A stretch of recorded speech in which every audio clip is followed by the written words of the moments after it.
बिस्मिल्लाहिर्रहमानिर्रहीम। Welcome to my YouTube channel. आज का जो लेक्चर है वो इंग्लिश की तैयारी के लिए सबसे ज्यादा इंपॉर्टेंट लेक्चर है, क्योंकि ये एक ऐसा लेक्चर है कि ये आप 9th क्लास में हो, आप 10th क्लास में हो, आप फर्स्ट ईयर में हो, सेकेंड ईयर में हो, आप बीए की इंग्लिश पढ़ रहे हो, आइदर आप सीएसएस कर रहे हो या पीएमएस कर रहे हो, ये सब जगह बहुत ज्यादा इंपॉर्टेंट लेक्चर है और इसका इस्तेमाल बहुत ज्यादा है। इसके बगैर जो है वो इंग्लिश का जो ग्रामर है वो इनकम्प्लीट है। तो आज का जो लेक्चर है हम इसको देखते हैं।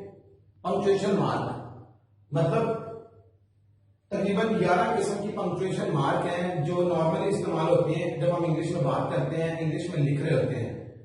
तो सबसे पहले जो पंक्चुएशन मार्क है वो है फुल स्टॉप। अब ये फुल स्टॉप यूज कहां होता है ये हम बाद में देखेंगे। सेकंड नंबर पे आता है कॉमा। अब कॉमा एक ऐसी पंक्चुएशन मार्क है, इसको इस सिंबल से डिनोट करते हैं। थर्ड नंबर पे आती है कॉलन। अब ये कॉलन जो है इसका सिंबल है ये, कहां यूज होगी वो बाद में देखते हैं। इसके बाद आता है सेमी कॉलन। सेमी कॉलन और कॉलन थोड़ा सा सिमिलर है, इसके नीचे ये कॉमा आता है और ये दोनों फुल स्टॉप है इस तरीके से। क्वेश्चन मार्क ये भी एक पंक्चुएशन मार्क है, इसका सिंबल ये। Then exclamatory mark, exclamatory mark का सिंबल है ये। इसके बाद कुछ और भी है, मसलन एपोस्ट्रोफी, तो ये ऊपर कॉमा आता है इस तरह। जब हम लिखेंगे तो उसमें हम देखेंगे कि एपोस्ट्रोफी क्या चीज है। हाइफन, इसको हम डैश भी बोलते हैं, इसको हाइफन कहते हैं। कोटेशन मार्क, कोटेशन मार्क का मतलब है ये डबल कॉमा, इन्वर्टेड यहां स्टार्ट और ये एंड। इसके बाद आती है पंक्चुएशन मार्क स्लैश, जिसका दूसरा नाम ऑब्लिक भी बोलते हैं इसको। तो ये क्या है, इसका सिंबल है ये। और लास्ट में नॉर्मल जो यूज होते हैं उनमें जो लास्ट है वो है ब्रैकेट, जिसका दूसरा नाम है पैरेंथेसिस, और इसके लिए हम ये सिंबल यूज करते हैं। तो ये कुछ सिंबल्स हैं पंक्चुएशन मार्क के, जो अभी हमने सिर्फ सिंबल्स की हद तक देखे हैं। अब हम इसके बाद इसकी कुछ एग्जांपल्स कवर करते हैं। तो अब हम देखते हैं कि पंक्चुएशन मार्क जो हमने पढ़ी थी, उनके सिंबल्स पढ़े थे, अब वो कहां कहां यूज होती हैं, उनकी एप्लीकेशन देखते हैं। तो सबसे पहले हमने बात की थी फुल स्टॉप की, ये उसका सिंबल था। तो अब ये कहां इस्तेमाल होता है, कोई भी जुमला जब मुकम्मल हो जाता है तो उसके मुकम्मल होने पर ये इस्तेमाल होता है फुल स्टॉप। जैसा कि एग्जांपल में देखते हैं, I have completed my work, कि मेरा काम मुकम्मल हो चुका है, बात मुकम्मल हो गई, तो इसके एंड पे क्या आएगा, फुल स्टॉप। इसके बाद आता है कॉमा। जब भी लफ्जों को अलग अलग करना हो तो उस वक्त हम जो सिंबल इस्तेमाल करते हैं वो कॉमा होता है। इसकी एग्जांपल देखते हैं। He is a good, honest, loyal, hardworking and intelligent boy. अब ये उस बॉय की करेक्टरिस्टिक्स हैं और ये काफी ज्यादा है। अब हमने इनको अलग अलग करना है तो इनको अलग अलग करने के लिए कॉमा इस्तेमाल होगा।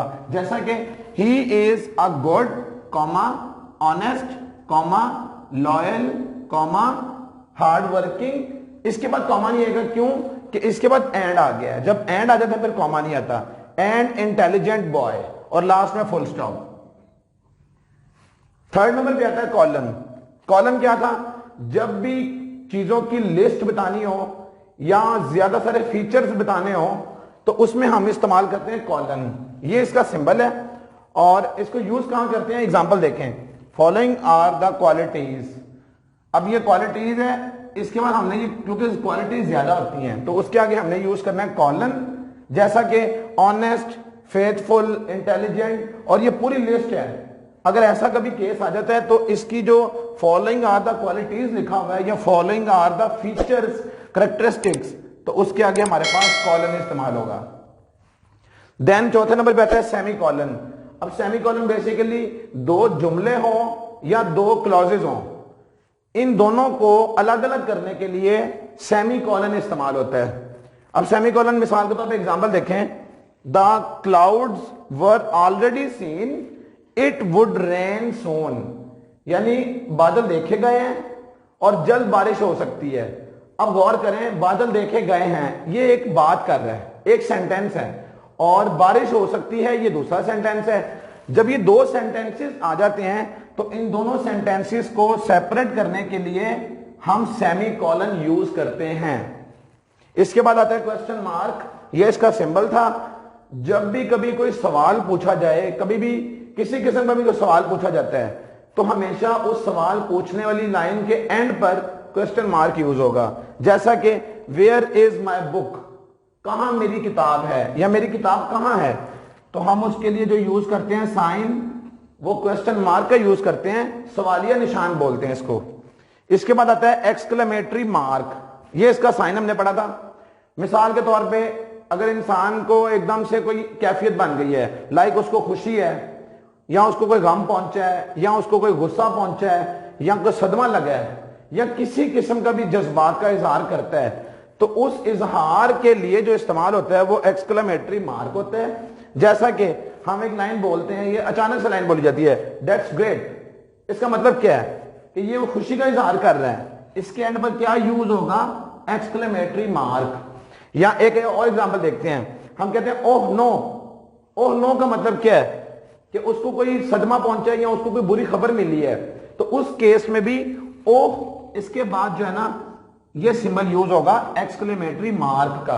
तो कोई भी अचानक से फीलिंग जब इंसान को जनरेट होती है, उस फीलिंग को एक्सप्रेस करने के लिए एक्सक्लेमेटरी मार्क का सिंबल यूज होता है। इसके बाद एपोस्ट्रोफी हमने देखा था, ये ऊपर कॉमा होता है, होता कॉमा है लेकिन थोड़ा ऊपर करके लिखा जाता है। तो एपोस्ट्रोफी का इस्तेमाल कहां होता है, अगर किसी भी बंदे की कोई मलकियत शो करनी है, सेंटेंस ऐसा कि जिसमें किसी बंदे की ऑनरशिप या मलकियत अगर साबित करनी है या कुछ अल्फाज को मुख्तसर करना होता है। इंग्लिश की ये खूबसूरती है कि इसके अंदर कुछ अल्फाज को ना शॉर्ट किया जाता है, तो इन दोनों पर्पस के लिए हमारे पास एपोस्ट्रोफी हेल्प करती है हमें। मिसाल के तौर पर दोनों की एक एक एग्जाम्पल देखते हैं।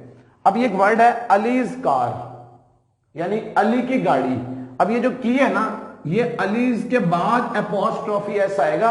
ये जो वर्ड है ये का, की या के ऐसे वर्ड्स के लिए इस्तेमाल होता है, यानी अली की गाड़ी। इस तरीके से अगर हम इस्तेमाल करना हो तो एपोस्ट्रोफी का सिंबल यूज होगा। इसके बाद दूसरी हमने बात की थी लफ्जों को मुख्तसर करने के लिए, तो जैसे I am going to school, हम लिखते हैं ना I am going to school. अब मिसाल के तौर पे जो न्यू इंग्लिश है उसमें हम क्या कहते हैं, हम एम का वर्ड नहीं यूज करते, बल्कि हम इसमें से ए हटाते हैं और इसकी जगह हम कॉमा लगाते हैं और फिर हम इसको बोलते कैसे, I am going to school, I am going to school, I am doing my work. तो ये कॉमा जो है ना ये उसको मुख्तसर कर रहा है एम को। इसके बाद आता है हाइफन। हाइफन हमेशा दो लफ्जों को जब मिलाना हो तो उसके लिए हाइफन इस्तेमाल होता है, इसको डैश भी बोलते हैं। जैसा कि एक वर्ड है को, एक है ऑर्डिनेट। अब कोऑर्डिनेट हमने अगर बोलना है तो इसके लिए हम हाइफन यूज करते हैं, यानी इसको कोऑर्डिनेट नहीं बोलते बल्कि कोऑर्डिनेट बोलते हैं। इसी तरह अगर ये को और फैक्टर है तो इनको भी मिलाना, इस तरह मिलाना हो तो हाइफन यूज करेंगे और इसको पढ़ेंगे क्या, को factor. Similarly quotation mark, quotation mark का ये सिंबल है। अगर किसी भी बंदे की बात को एज इट इज किसी और को बताना हो तो उस काम के लिए जो कोटेशन मार्क है वो यूज होती है। जैसा कि द कायद सेड, कायद आज़म ने फरमाया क्या, वर्क वर्क एंड वर्क, काम काम और काम। ये कायद आज़म ने फरमाया ना, हमारी तो बात नहीं है लेकिन बता मैं रहा हूं। अगर मैं कायद आज़म की बात को एज इट इज बताऊंगा तो इसको मैं कोटेशन मार्क के अंदर लिखूंगा। इसके अलावा और भी किसी की बात हो सकती है, किसी पर्सनैलिटी की बात हो सकती है, किसी भी शख्सियत की बात हो सकती है। इसके बाद आता है स्लैश या दूसरा नाम है ऑब्लिक। इसका सिंबल हमने पढ़ा था वो ये होता है, जब भी डिफरेंट ऑप्शंस हो और उनमें से एक को सिलेक्ट करना हो तो उसके लिए स्लैश या ऑब्लिक का जो है ना वो कोटेशन मार्क यूज होती है।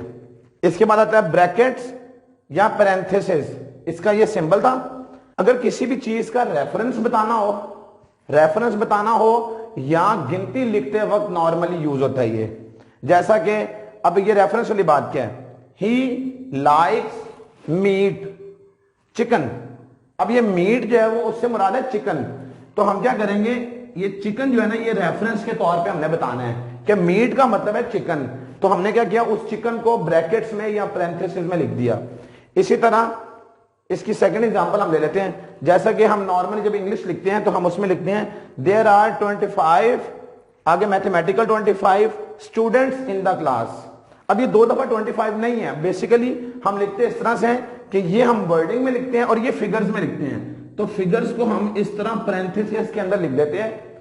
बेसिकली लिखा 25 एक ही है, लेकिन हम उसको मैथमेटिकल भी लिखते हैं और हम उसको इंग्लिश में भी वर्डिंग में भी लिखते हैं, मतलब दोनों का सेम है कि there are 25 students in the class. तो इसके लिए जो इस्तेमाल होती है वो ब्रैकेट्स होती है। तो ये टोटल हमारे पास पंक्चुएशन मार्क हैं जो नॉर्मली किसी भी किस्म के एग्जाम्स में आती हैं। अगर आप इन सब की पहचान अच्छी तरह समझ लें और इनकी फिर एग्जांपल्स को देख लें तो इससे आपको पंक्चुएशन मार्क अप्लाई करने आ जाएंगी, जिससे आप कोई भी एग्जाम, कोई भी टेस्ट, किसी भी एंट्री टेस्ट के अंदर भी इवन ही आती हैं, वहां पर फुल स्टॉप लगाना होता है, कॉमा लगाना होता है, डिफरेंट किस्म की पंक्चुएशन मार्क हैं। तो लोग नॉर्मली उनको मिक्स कर देते हैं क्योंकि उनको पहचान नहीं पता होती। तो ये अगर पहचान अच्छी तरह से आप जान लें तो आप पंक्चुएशन मार्क का राइट इस्तेमाल कर सकते हैं। यहां तक पंक्चुएशन मार्क का जो लेक्चर है वो खत्म होता है। And thank you very much for giving your time.